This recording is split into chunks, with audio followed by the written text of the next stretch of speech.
당시 보험약관이 개정이 되면서 하루 차이로 보장의 폭이 넓어진 분과 대폭 좁아진 분들이 생겨서 저도 실무를 하면서 고객들에게 상당히 많은 고충을 들어야 했었던 기억이 납니다. 확실히 보험 상품은 개정이 될수록 보장의 범위가 축소될 수밖에 없다고 생각을 하는데,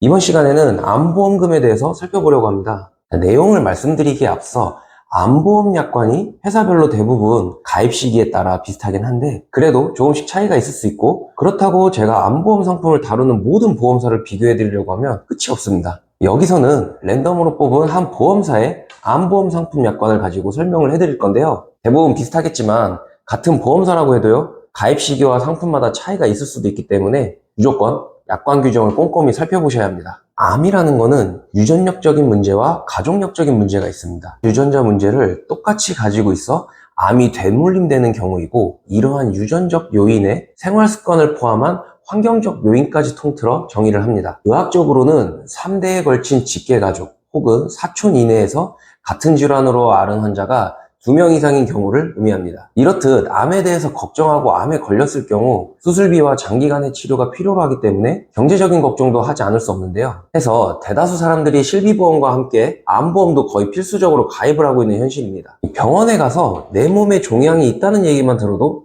내가 암에 걸린 건가 라고 생각을 하게 되는데요. 이 종양은 KCD, 우리말로 한국표준질병 4인 분류라고 하는데, 여기서 고시한 근거를 바탕으로 해서 악성종양과 양성종양으로 나뉘게 됩니다. 암이라고 불리는 악성종양은 대체로 딱딱하고 경계가 불분명합니다. 자라나는 속도 또한 매우 빠르며 혈관이나 림프관 등을 통해 신체 다른 조직으로 전이가 됩니다. 혹 또는 결절이라고 부르며 악성이 아닌 모든 것을 양성종양이라고 하는데요. 지방이나 신경세포 등이 과하게 증식해 덩어리가 된 것으로 대체로 말랑말랑하고 경계가 분명합니다. 자라나는 속도 또한 느리고 일정한 크기 이상으로 자라지는 않으며 다른 조직에 전이되지 않기 때문에 쉽게 치유가 되는 편이고요. 암보험 상품 설명을 들으면서 제자리암과 경계성 종양이라는 말도 들어보셨을 거예요. 제자리암은 암세포가 상피 내에 국한되어 비정상적인 증식을 일으킨 경우를 말하는데, 해서 상피내암이라고도 불리기도 합니다. 발생한 장기에 따라 다른 경과를 보이기도 하지만 병변을 완전히 절제하면 대부분 완치가 된다고 보고 있습니다. 다음으로 경계성 종양은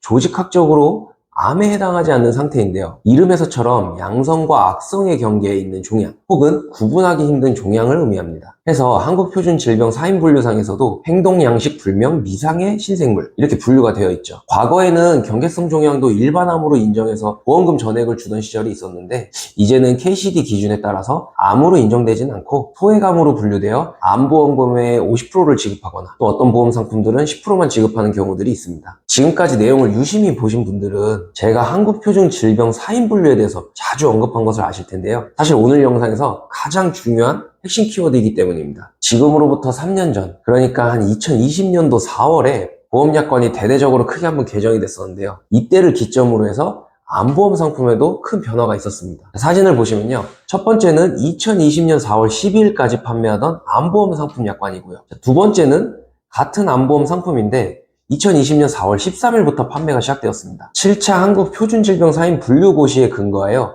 악성신생물 분류표를 사용하는 것은 같은데, 개정 전에는 8차 개정에서 추가로 상기 분류 번호에 해당하는 질병이 있는 경우에 그 질병도 포함하는 것으로 한다 라고 규정되어 있습니다. 하지만 개정 이후의 내용을 보시면요, 8차 개정 이후에는 진단 확정일에 시행되고 있는 한국표준질병 4인 분류에 따라 판단한다 라고 변경이 되었습니다. 이 말은 약관 개정 전에는 7차 개정과 8차 개정 둘 중에 한 곳에라도 해당이 되면 일반암으로 보험금을 지급하겠다라는 것인데, 이제는 새롭게 개정된 내용에 해당이 돼야지만 일반암으로 보험금을 지급하겠다는 겁니다. 두 가지 고시 내용을 적용했다가 가장 최근 고시 내용만 적용하겠다는 상당히 축소된 개정 내용이라고 볼 수 있겠죠. 이때 당시 보험약관이 개정되면서 하루 차이로 보장의 폭이 넓어진 분과 보장의 폭이 대폭 좁아진 분들이 생겨서 저도 실무를 하면서 상당히 많은 문의를 받았던 것으로 기억하고 있어요. 확실히 보험 상품은 개정이 될수록 보장의 범위가 축소될 수밖에 없다고 보입니다. 보건복지부에서 조사한 통계 자료에 의하면 2020년 암의 발생자 수는 총 25만 명이 조금 안 되는데, 그중 가장 많이 발생한 암은 갑상선 암이었으며 이어서 폐암, 대장암, 위암 순으로 많이 발생한 것으로 나타났습니다. 우리나라 암 발생률이 2015년도 이후로는 감소 추세를 보이기는 하는데 평균 수명이 늘어나면서 암 암에 대한 걱정은 여전히 줄어들지 않고 있습니다. 또한 암보험금 관련해서 여전히 보험사와 많은 분쟁이 있어서 암 치료로 고생하고 있는 환자분들에게는 현실적으로 싸우기 힘들 수밖에 없습니다. 암진단금 문제로 보험금 지급을 받지 못하고 있다면 보험 전문 변호사와 상담하셔서 약관 규정에 근거하여 확실하게 대응하여 피해보시는 일이 없었으면 좋겠습니다. 다음 시간에는요, 제가 이번 시간에 그토록 얘기했던 한국표준질병 4인 분류표에 대해서 좀 얘기를 나눠보고, 보험사에서 저희 의뢰인을 상대로 소송을 걸었다가 결국 저희 포유에서 승소로 이끌었던 관련 사례를 가지고 찾아뵙도록 하겠습니다. 감사합니다.